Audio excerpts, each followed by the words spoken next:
If you're new to Renko charts and you are a TradingView user, then in this video I'm going to show you exactly where you go about setting the block size for a Renko chart. So let's take a look.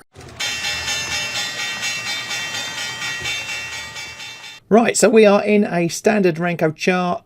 The asset type, block size, etc., does not matter for this video. We want to know where we go about setting the block size in TradingView. Now, the real quick way is just to click on the Renko chart blocks, go to settings, brings up this table here.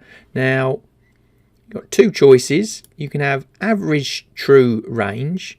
You can sit there and it will default to 14, and you can just go in there and type whatever you like, and then that will correspond back into the chart.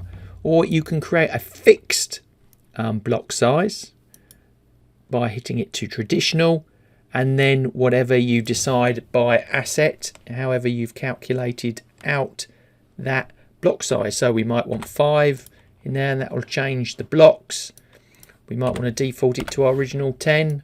We might want to take a longer term view, make the block sizes bigger, and there you go. That is it. You just have to go to the chart, click on the data, hit the settings, and look for that box size assignment method. And then once you know the method you're using, go to the box size, change that to what you want, and you go from there.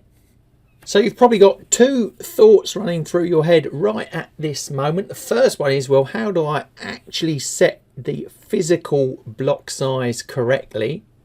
And I'm really fascinated in Renko charts. How do I learn more? Well, coming up right now, links to two separate areas. One is a video specifically built for how you go about setting the right box size, and the second one is if you want to become a master of the Renko charts in 2024, then you want to work your way from top to bottom in my playlist on the YouTube channel. Like I said, work your way through it, and hopefully you'll come out the other end much more the wiser. And both of those two links are coming up now.